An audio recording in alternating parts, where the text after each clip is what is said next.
25-year-old school teacher Irene Garza gets ready to leave her parents' house for confession. It was Holy Saturday, day before Easter. Irene was very pious. Church was extremely important to her. One of her last phone calls, I spoke with Irene. The last thing she said was, I've got a call to see if they're still having confessions because it's kind of late. Irene borrows her parents' car to make the 12-block drive to her family's church in McAllen, Texas. We were all listening to music when one of the cousins walked in, and you knew instantly by his face that something was wrong. He asked that all the music be turned off and told us that Irene was missing. All of us go to the church together. Her car is still parked there. What happened?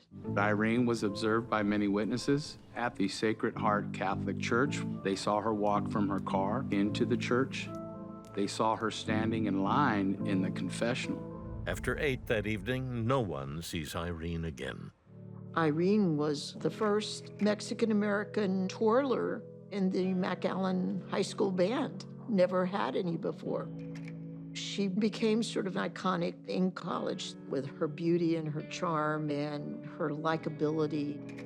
She graduated from college. She became a teacher in a Mexican-American neighborhood with kids that really needed help. They canvassed the entire area of McAllen. People actually volunteered to help. They had people out on horseback. They had people looking. They found a shoe that had been thrown in a field that had mud. You get that funny feeling in the pit of your stomach that that's just not right. It doesn't feel right. Another day goes by, they find her purse in a field along that same route where they found one of her shoes. They took the purse over to Irene's house where her parents and family members identified it. The Thursday after Easter, McAllen police receive a call that a woman's body has been found floating in the 2nd Street Canal. She was lying in a canal for 4 days in the mud. You saw her body and how muddy and dirty it was. She's missing her shoes and underwear. The cause of death was asphyxiation without strangulation. Perhaps the most significant finding was there was no water in the lungs. So we knew that she had been killed prior to being dumped in the canal. The autopsy seemed to indicate that she had been sexually assaulted. So they were looking for a male suspect. They actually drained the portion of the canal where she was dumped to see if they could find a murder weapon. And what they found was a Kodak slide viewer, where you could put a single slide in it and project that image on the wall. They published in the paper, if anybody has any information about this slide viewer, please contact us. They received a phone call from John Fight, who was a new, I guess you can call rookie priest at the Sacred Heart Church. John Fight tells the McAllen PD, this slide viewer belongs to me. Father Fight says Irene met him in the rectory for a private confession a little after 7 p.m. Then after he confessed her, he walks her out the door and she goes back across to the church where she went in. And last thing he saw, it was Irene putting on her veil. Fight's story raises eyebrows, but he has an alibi. He does the high mass at midnight on Holy Saturday. He does mass on Easter Sunday as well. Since Father Fight is a trusted priest in a religious community, investigative interest in him quickly fades. For months, investigators interviewed 100 different witnesses and suspects, took their statements. Many of them were subjected to polygraph tests. There didn't seem to be any other suspects to the murder. The case went cold. My dad tried to pursue it, but what do you pursue when every person in a law enforcement position wants it to go away. In the early 2000s, I made the decision to pursue Irene's case with my cousin Noemi in 1960. Her father was a deputy sheriff, and he was part of the team that was investigating Irene's murder. He felt like he knew who had killed her, and he was taken off the case by the sheriff Vickers at that time. And it just was unbelievable. Front and center for me was the question, was there DNA evidence that we could process that wasn't available back then that we might be able to do today? And unfortunately, as we went forward, we did not get anywhere with it. Before I started working the case, George Saylor was the cold case detective. George Saylor received a letter from a former monk, and that monk had told him about this priest that had killed a young Hispanic girl on Easter. According to Dale Tashney, John Fight placed Irene in the basement of the rectory there at the Sacred Heart Church. That's where Irene was locked while he went and heard the rest of the confessions. He had her gagged and bound with a long electrical cord of the Kodak slide viewer. Fight asked the head priest, Father O'Brien, if he could borrow the parish vehicle to go to the pastoral house in San Juan. He took Irene to the pastoral house while the other priests were still busy with confessional. He put her in a bathtub and also covered her with a plastic covering. When he left this place, the things he heard last was, "I can't breathe, I can't breathe." According to Dale Tashney, Fight said that after midnight mass, he returned to the pastoral house. He raped Irene, then loaded her limp body into the church car. 42 years after the original investigation, Texas Ranger Rudy Jaramillo looks at Father John Fight's alibi with fresh eyes. When they first took him in for questioning, investigators discovered scratches on his hands. John Fight was trying to stay 2 steps ahead of everybody. He told the authorities that he goes by Whataburger and starts driving aimlessly. But in reality, that was really when he was getting rid of her evidence, the purse and the shoes, and also the body of Irene. That's when he placed her in the canal. After a second look at John Fight's original alibi, Jaramillo can see right through it, and he's shocked to learn what the original investigators knew. He did not pass one of them. I mean, he just kept on failing the polygraphs. John Reed believed strongly that John Fight was involved in the murder of Irene Garza. 3 weeks prior to Irene going missing, a young lady had been attacked at a Catholic church in Edinburgh, Texas, which is about 6 miles away. America Guerra had gone to church to pray between classes. As she entered the church, a man came up behind her and with a cloth placed it over her mouth and tried to suffocate her. She bit his finger hard enough that he released her and she got away. Investigators are kind of working that case when 2 weeks later, Irene's body is found. And they start seeing that there may be a correlation between the two cases. It wasn't until they showed her photographs that America identified John Fight. John Fight pleads no contest to aggravated assault of America Guerra and is fined $500. Prior to him pleading guilty, the church had sent some officials down and they had made a decision that Fight would be sent off to a monastery and that the punishment would be far greater than what he would receive through the justice system. Included in that was an understanding that the Irene Garza case would not be pursued. So there's a reason why the case went cold. During the whole investigation, I had a sense that the Catholic Church knew that John Fight had committed the murder, but he was covering up to protect the church. But then again, we couldn't prove anything. My cousin Noemi's father, he knew I think a lot of people knew that there had to be collusion to suppress this case. We tried to pursue it, but law enforcement was part of the cabal.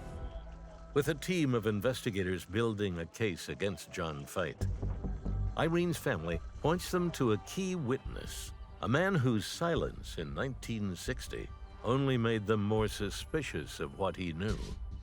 The head priest at the time of Irene Garza's murder, Father Joseph O'Brien. Father O'Brien, did anybody tell you Fite committed the murder? He told me. This information came from John Fite himself. Is that what you're saying? Yes. Okay.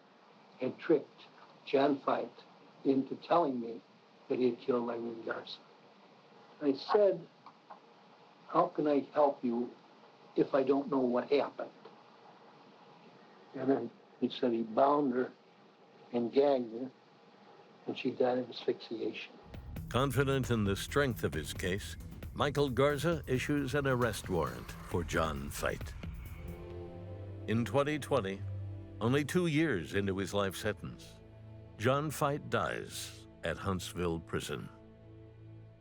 There was a sense of complete closure when he passed.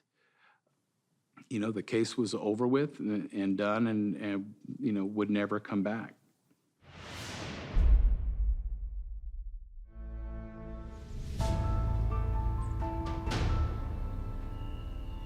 Just after sunset, on a warm summer evening, 4-year-old Heidi Jones is about to drift off to sleep when her 24-year-old single mother, Loretta, cracks open the bedroom door.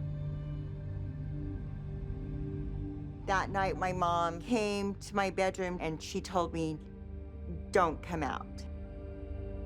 And I believe that if I heard any sound or anything that night, I did what my mom told me to do, and I didn't go out. In the morning, I looked out of my keyhole before going into my front room. When I opened the door, I saw something lying on the floor. My next vivid memory is I am out on the front porch, and my next door neighbor is out there digging for worms. He says, Heidi, come here, I have to show you something. And I says, I can't. I think my mommy's dead. When police arrived, they saw Loretta half-clothed, laying on the floor, deceased. There was blood on the couch, there was blood on the floor, there was blood everywhere. Loretta had been sexually assaulted, and she was stabbed twice in the chest and 17 times in her back, and her throat was attempted to be cut. The investigation didn't reveal any forced entry, any real signs of tremendous struggle. There wasn't tipped over furniture, there wasn't broken windows, the door jamb wasn't broken. The police at the time did take quite a bit of forensic info, fingerprints, blood samples, carpet fibers, and some couch fibers as well. It was just such a shock because I felt like nothing bad would ever happen to my family. With her grandparents now at her side, detectives ask Heidi what she saw and heard the night before. I know that I have something trapped in my brain of something that happened that night. I believe it was too traumatic for me to remember. I don't believe my mom screamed or cried that night. If I had heard my mom scream in the next room, I probably would have came out of the room to see what was going on. So I believe my mom was my hero that night by protecting me. The 4-year-old's memory is murky, except for one very important detail. I remember telling my grandma what I could possibly remember. I said, Tom did it. Tom killed my mom. During the investigation, Heidi's grandma was jotting down everything Heidi was saying at that time. And there was an entry on this notepad on the morning that the body was discovered. Heidi told her grandmother, "It was Tom that killed my mom." They had a first name. Just Tom. No last name, no description. That's all little Heidi can remember about the man who killed her mother. I know that I knew Tom. Tom was a person that came around my mom, our house, quite a bit, because as a 4-year-old, I knew his name. On August 1st, a tip is called into the sheriff's office. The caller suggests deputies look into a local railroad worker named Tom Egley. I knew that Loretta had dated Tom Egley one time on a blind date. I thought she didn't like him and she didn't want anything to do with this guy. But Heidi was always right to the same story every time. You know, Tom killed my mom. He just seemed like he was a perfect suspect. At the time of this murder, Tom was living in a motel in Helper, Utah. He was living with his girlfriend who was 8 months pregnant. Detectives pick up Tom and take him to the sheriff's office for questioning. Tom Egley explained to the police on the night of the homicide, he hitched a ride with a couple of younger teens. He'd been dropped off in Price at a little local fast food joint. He said he grabbed a burger and sat down on the curb and ate it. Egley insists that while in Price, he did not attack Lori or even visit Loretta. Tom says he wound up at a bar called the Highway Rendezvous on Springland Road, probably 11:30 at night. Investigators set out to corroborate Egley's story. At the Highway Rendezvous, the owner of the bar, she said that Tom did come in that night, kind of skittish, nervous. Tom had red speckles on his shirt, and he said he had been painting. Red paint must have got on him. The cops met up with Tom at his apartment, and he allowed them in to let them search his room. They did take a pair of Levi's that Tom said he was wearing that night and a shirt. Detectives bag the clothing and collect hair, blood, and fingerprint samples from Egley. So the fibers that they discovered on Tom's clothing did match the fibers that were found to be similar to those on Loretta Jones's rug. Investigators feel that they had enough probable cause to arrest Tom, and that is what they did. During this preliminary hearing, prosecutors did bring up the witnesses for Tom being in town that day, seeing him at the bar.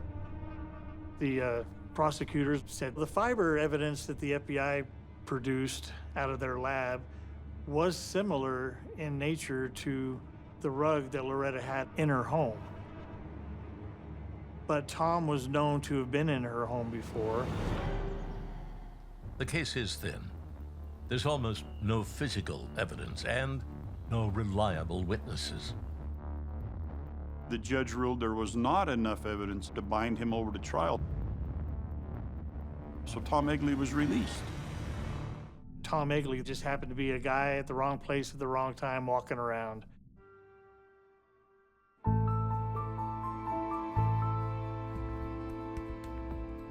Shortly after, I ran a newspaper article for more information in this case because I was hoping the public could be my case file. So I get a call from this gal who said that she had info for me on my case.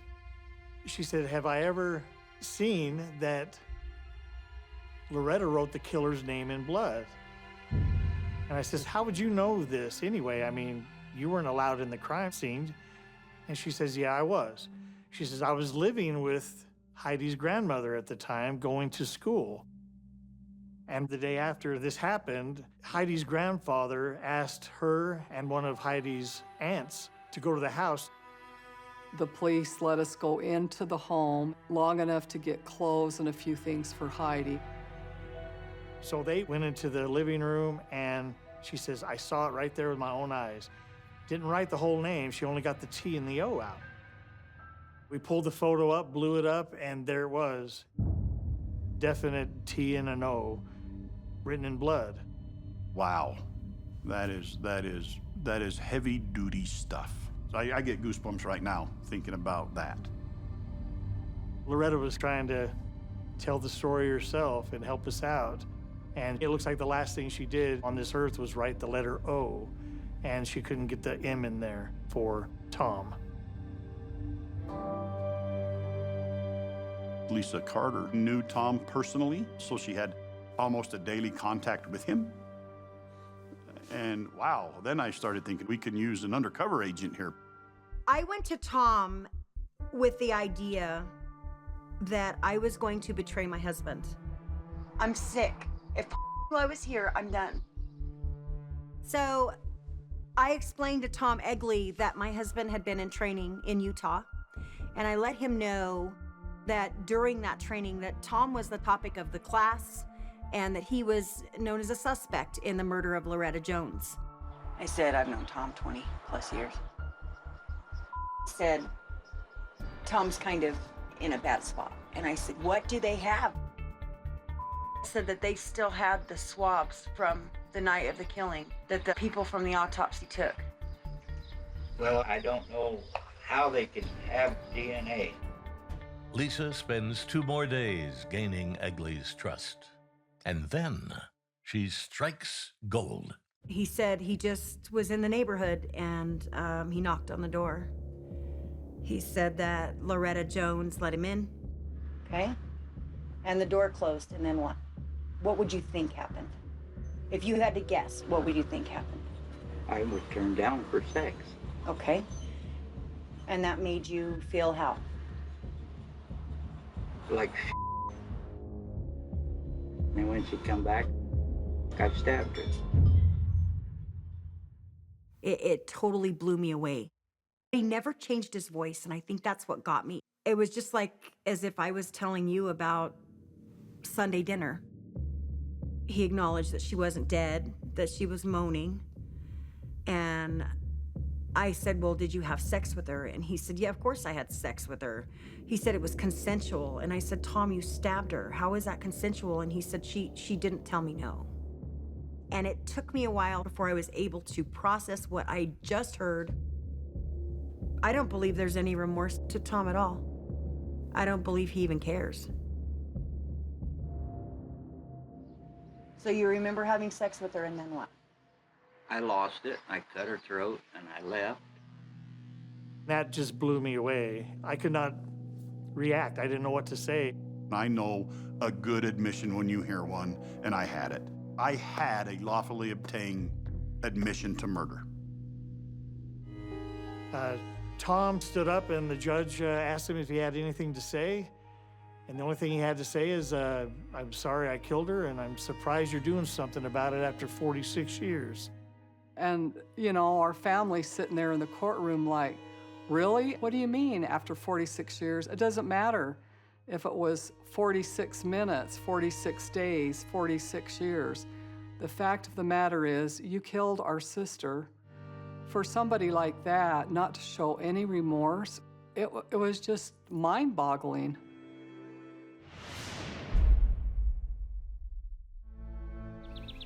On a lazy summer afternoon, a love-struck couple drive into the woods of rural Washington, looking for the perfect hideaway, a secluded spot to carry out their secret romance. What they find is horror. They came across a log that was across the road. When they got out of the vehicle to move the log, they saw a body lying approximately 15 feet beyond that log. She was on her back. She was wearing a pair of bikini-style underwear, wearing a pair of knee-length socks, a pair of boots, and nothing else. Her blue jeans and clothing had been kind of strewn about. She had a wound to the right side of her head, and she's breathing, but she's not saying anything. The man sits her in the passenger seat of his little two-seater sports car, and the woman held her head up to keep her airway open. When they got to the hospital, it appeared that she was still alive, but by the time they were able to start examining her, she was deceased. She didn't have any ID on her, no purse, no driver's license, no identification card, so they didn't know who they had. Earlier that afternoon, before this grim discovery, 20-year-old Jody Loomis had jumped on her bike, headed for the stable, and to ride on her horse, Saudi. It was a beautiful day. Back in 1972, I'm 12. I took off down the road to meet my girlfriend. Jody decided she was going to go to Saudi and be back before dark. And she pedaled off. I was on my way home when I got a page. There was a suspicious death at Stevens Memorial. The duty nurse directed me back to a locked room where the body was. That was a troubling sight to have her laying there with just shoes, and her glasses were askew on her face, and she had a bullet hole in her head.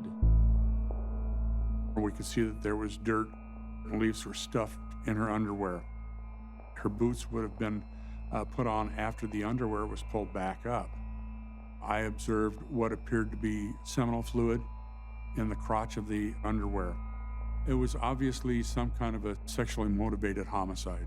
She was able to put her panties back on. She put her right shoe on, but she was apparently tying her left shoe when the killer shot her in the head. Jody's killer is still out there, and people fear he might strike again. That fear turns to panic when other young women begin to vanish. An individual was abducting young women off the streets. It wasn't any particular profile other than they were women and they were young and they were pretty.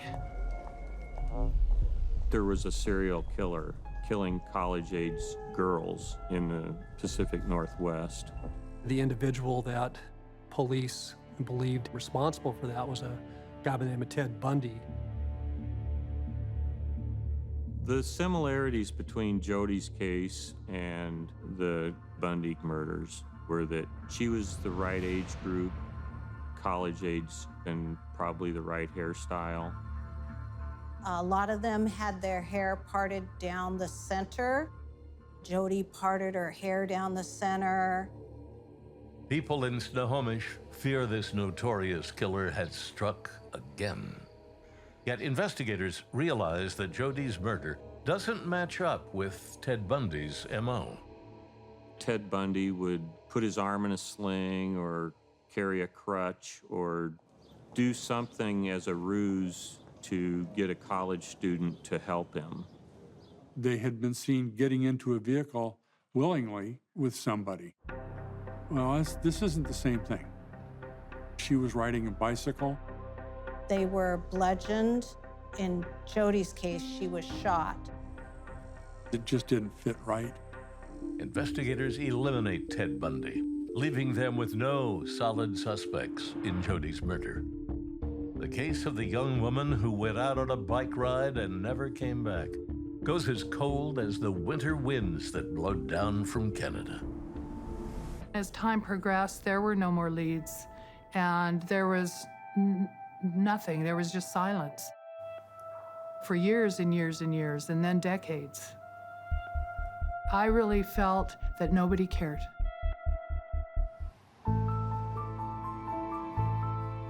Jody's murder and other unsolved cases get a fresh look from a new investigative unit. Everyone realized that there was real need to have a designated team of detectives doing cold cases.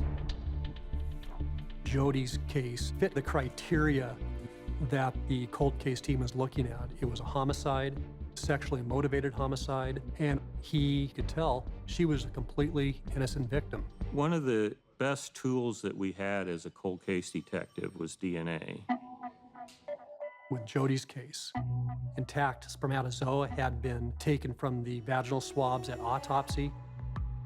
So everything that they would need appeared to be present in this case.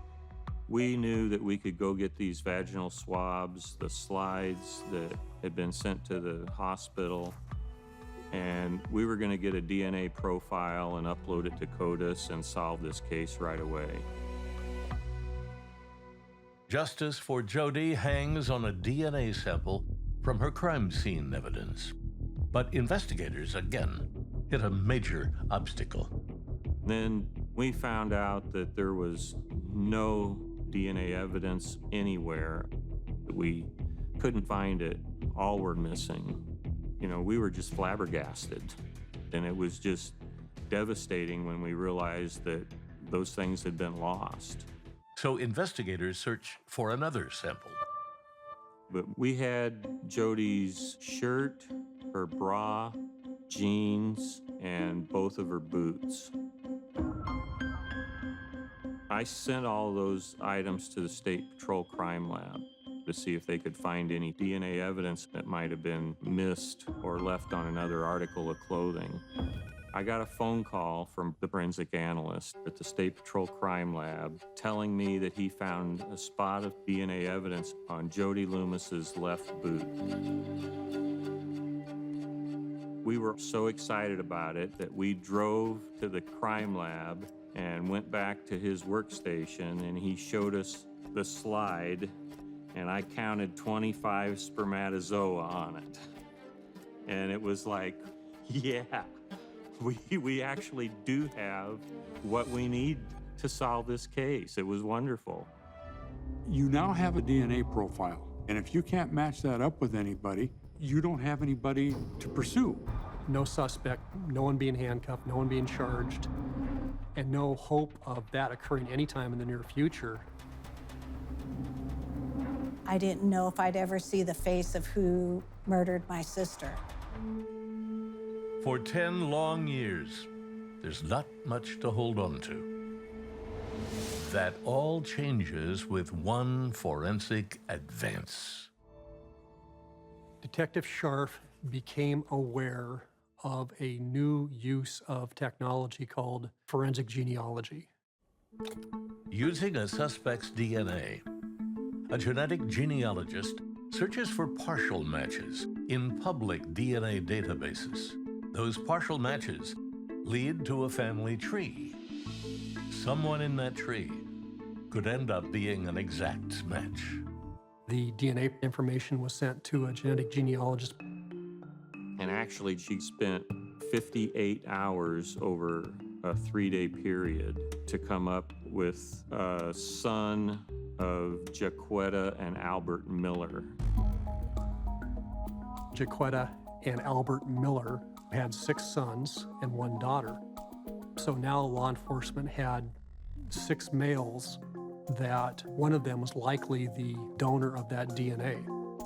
One had sexual criminal history, and that was Terrence Miller.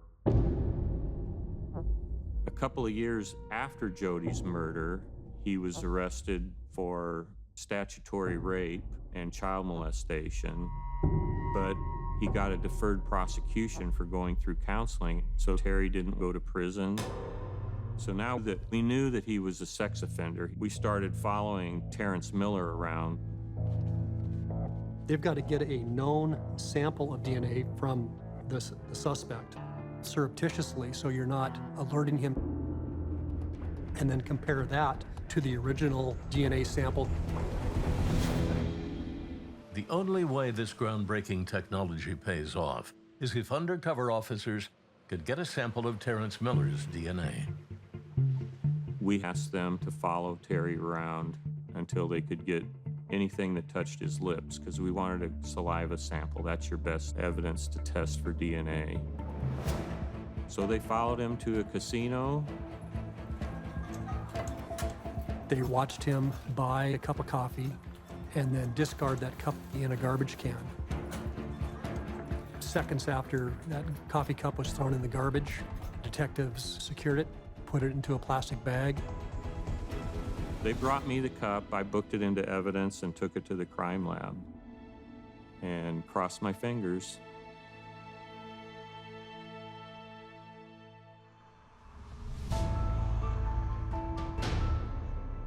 Just over a week later, the crime lab contacted Scharf. It was a match to Jody Loomis's case. So at that point, we finally identified a killer after, 46 years? It was a real high point. Miller was ultimately charged with 1 count of first-degree murder, so premeditated murder. When Mr. Miller was in jail, he made a number of phone calls to his wife. Every phone call is recorded. He had made comments to the effect that, I'm going to jail, they've got me, they got the DNA. The accused killer's trial finally begins.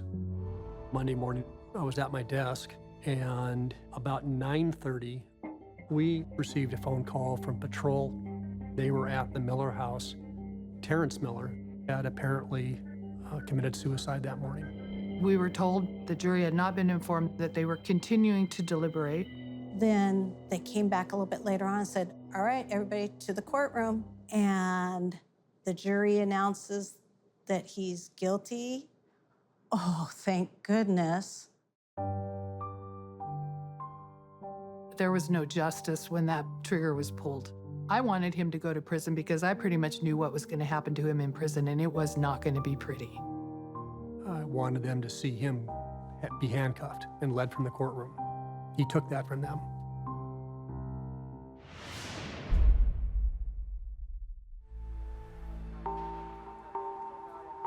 The Oregon State Police received a call of what they called a walk away from Fairview Training Center. It was a mental health facility. When the state police responded, they learned that it was Janie Landers, an 18-year-old female with developmental disabilities that had walked away from the facility. Janie was 18 years old, but she didn't look 18. Janie was about 5'1", I think somewhere around 90 pounds, dripping wet, and the developmental age of about an 8-year-old. Staff members tell police that 18-year-old Janie has been missing for several hours. Detectives start gathering information. They interviewed her teacher first, and they found out that Janie was last seen in her classroom, and that Bill Graff, her counselor, he had come in and spoken with her while she was in class for a short while. And a short time later, she stormed out of the classroom. And the teacher said that she saw Janie walking from the classroom towards Kozer Cottage, which was the housing unit where she lived. But Janie didn't arrive at Kozer Cottage where she was supposed to, and then they listed her as AWOL. The staff was all talking about it up until end of shift. And we hadn't heard any word other than, nope, they haven't found her yet. Janie was last seen right before 2:00 p.m. I worked at Fairview for approximately 3.5 years. I was a psychiatric aide. The day that Janie disappeared, it was just as normal as could be. When I turned a corner close to the main driveway that I went up every day, I saw this girl, and I recognized her as a resident. I did not know her name, but I had seen her on campus. I see a car that's parked on the shoulder and a gentleman walking in front of my car. I thought, I don't recognize him. This is kind of fishy. Why would that man be out of his car? What is he even doing getting close to her? And I thought, should I pick her up or should I not? I wanted to, but there were strict rules against it. So I quickly went up to my cottage and called security. Security went down and checked. They didn't find anyone. Witness information came into play, and they started figuring out that that was most likely Janie. Detectives get a description of the individual that Janie was talking to. He was wearing a t-shirt and jeans. He was maybe 35, 40. He had a big pot belly, about 5'8" or 5'10". He needed a haircut. It was kind of shaggy. She also gave her information about the vehicle. It was a gold color sedan, 4-door. Now we have more of a possibility of an abduction. Like, she didn't just walk away, she was talking to somebody. Fairview had hundreds of employees, and there was no restricted access to the facility, so it could have literally been anyone. A landowner was checking his field and the perimeter of his property and discovered the body of a young female discarded at the edge of a farm field right off the highway. Authorities knew they had one missing person. They knew that this was probably Janie. When she's first discovered, she's lying face down in the bushes, and as they roll her, she's got an arm kind of up by her face.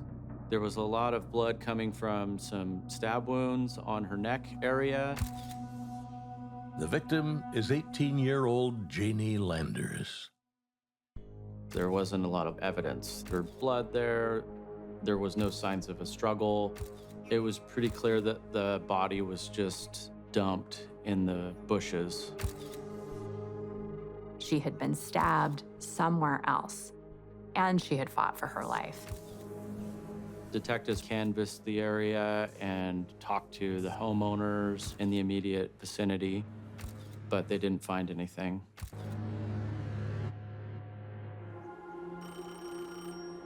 When my dad got the call about Janie, he had distress in his voice.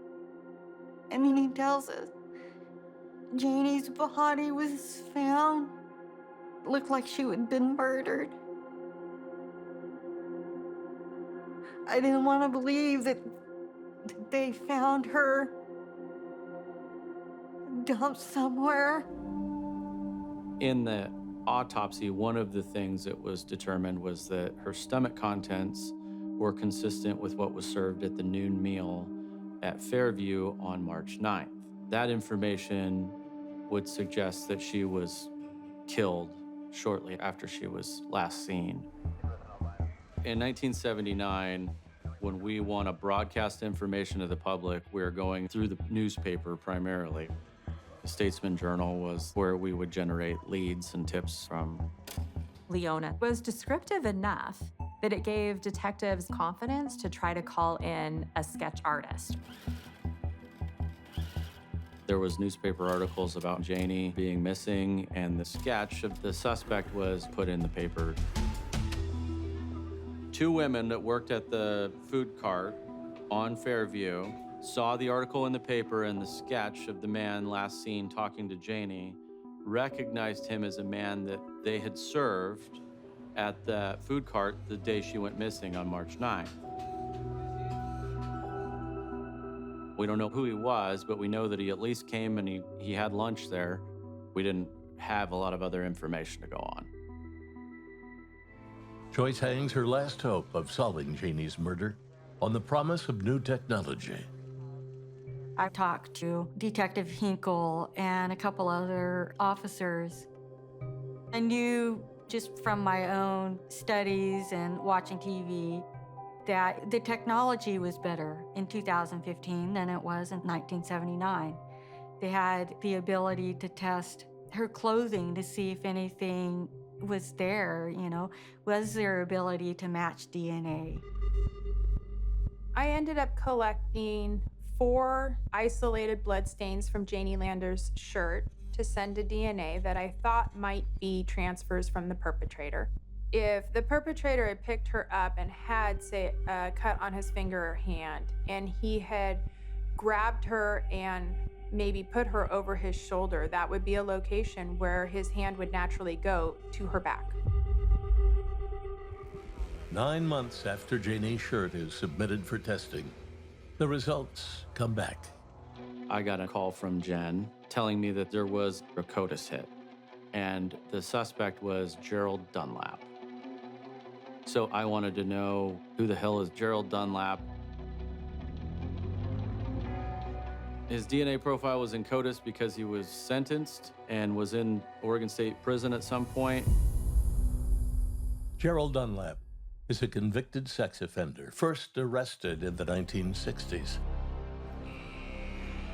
Gerald Dunlap was sent to prison for 99 years for the rape of a very young female victim in 1961 in the state of Tennessee. He was paroled, however, in 1973. He was only there for 12 years. I was able to track down a photograph taken of Gerald Dunlap in Tennessee when he was paroled, and that photograph matched the forensic sketch very closely. So that confirmed that we were on the right track. After he's released from a Tennessee prison, Dunlap is hired to work at Fairview Training Facility. Dunlap worked in laundry. Payroll records from Fairview show that he was employed and working during the month of March in 1979. When we interviewed the co-workers and supervisors in laundry, they all said that they worked a day shift, and every single person had a break at 2 p.m. That's the point where Janie went missing. One of the supervisors I interviewed in laundry said that he ended up having to fire Gerald because he had patted a female patient that worked in laundry on the butt. So that was another red flag, in addition to his prior rape offense from the 60s, and then the sexual assault case in the early 90s where he sexually assaulted his step-granddaughter. That case ended him up in Oregon State Prison.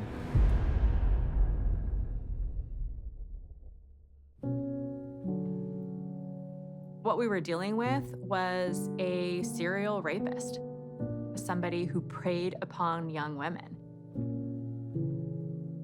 The justice system failed. By letting him out, the justice system gave him a free card to go and harm another person and eventually murder my sister. When we got the photograph of him, we did a double-blind photo lineup with the witnesses that were still alive. And they both picked Dunlap's photo out of that lineup. When Detective Hinkle came to my home, he said, I have some pictures here that I'd like you to go through and see if you can identify anyone. I looked through them. This is the man that I saw there.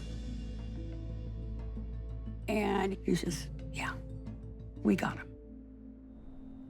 Janie's family finally knows who the killer is, but justice comes too late. Dunlap died in prison in 2002. One moment I'm feeling elated. Yes, we have a match of DNA, but yet he's deceased. So right away I'm thinking, we don't even get to take him to court and find him guilty of what he did to Janie.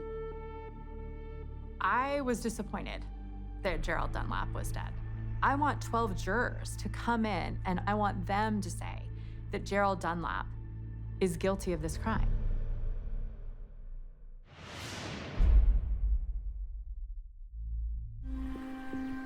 Some field workers were working in an almond orchard, approximately a mile from Highway 99. They came across a dead female. She was found curled up in a somewhat fetal position, and they called the sheriff's office in Kern County, who responded. When the homicide detectives arrived on scene and they examined the young lady, they noticed that some of the facial features led them to believe that she may be Native American.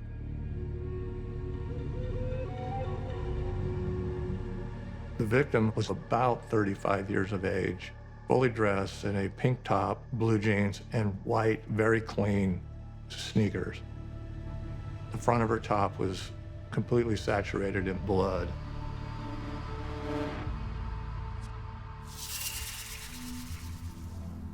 I had never seen a victim that was stabbed that many times. This was not an accident. The suspect meant to kill our victim.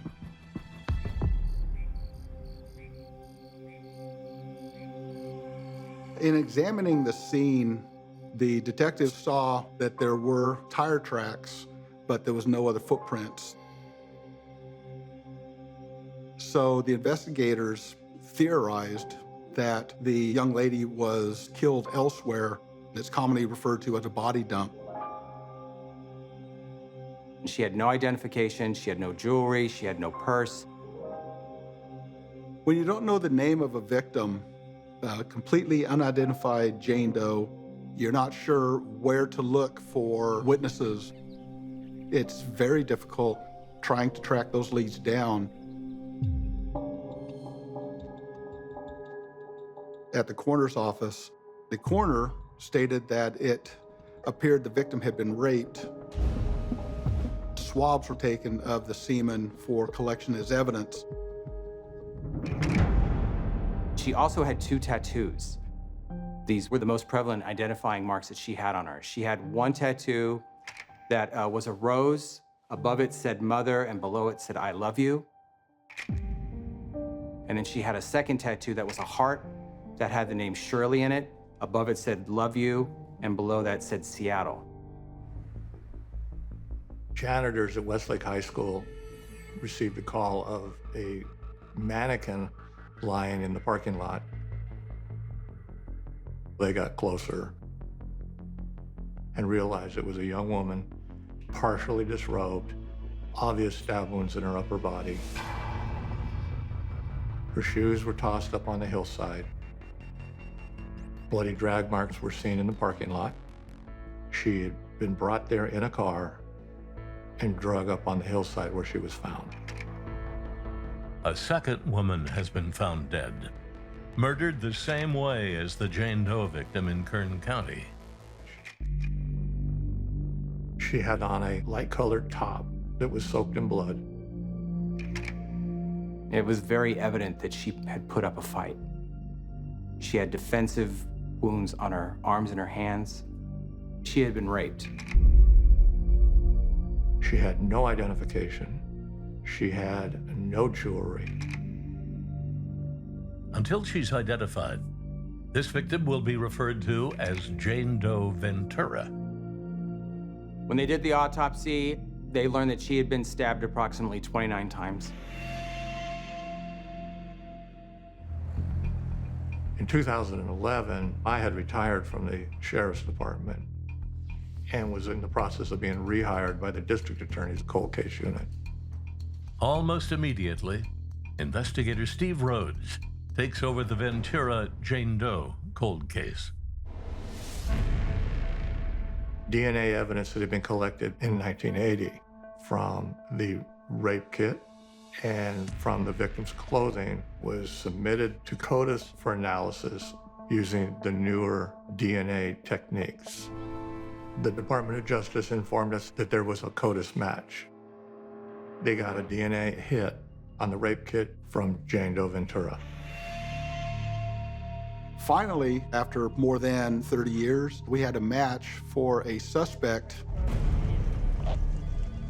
That DNA match was to a convicted felon named Wilson Chuest.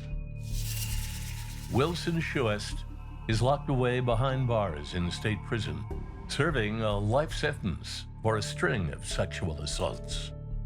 And they also learned that there was a previous CODEST hit for Wilson Chuest to a Jane Doe in Kern County. We called the Kern County Sheriff's Department and learned that Wilson Chuest is a white male who was born and raised in Louisiana. He was kicked out of the Army due to drug abuse and settled in Los Angeles. It turned out Wilson Chuest was a serial rapist. He was arrested in '77 for the kidnapping and rape of a young woman who he had left for dead. For that crime, he was sentenced to 2 years in state prison. So in June of 1980, Wilson Chuest gets paroled, and he moves up to Kings County. He's only out for approximately 3 months. Chuest was in the area right around the time of the Jane Doe murders. DNA shows that Chuest had sex with both victims. Investigators know that doesn't necessarily make him a killer, even with his record of sexual assault.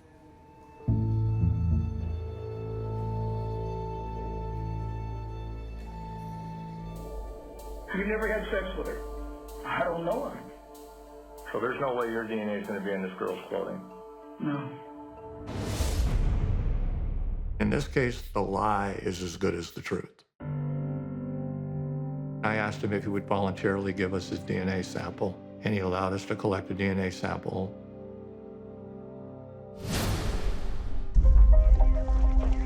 But Rhodes doesn't want to take any chances. He's looking for more evidence. Steve Rhodes called Kern County Sheriff's Department. He gets their case file, and he notes that Kern County detectives did interview Wilson in 2008. During his interview, Wilson mentions that he's living with a family called the Bells for approximately 1 month during the time period when the 2 victims were found murdered. Steve realized that Kern County detectives had never actually tried to track down the Bell family. I started scouring phone books on the internet and ultimately landed on a small town in Oklahoma. I called the Oklahoma Police Department in this small town. An Ardmore, Oklahoma detective heads to the address Rhodes provides. The detective knocks on the door and says, "Do you remember a subject named Wilson Chuest?" It's 33 years later. And her eyes light up and she's like, "Have I got a story for you?"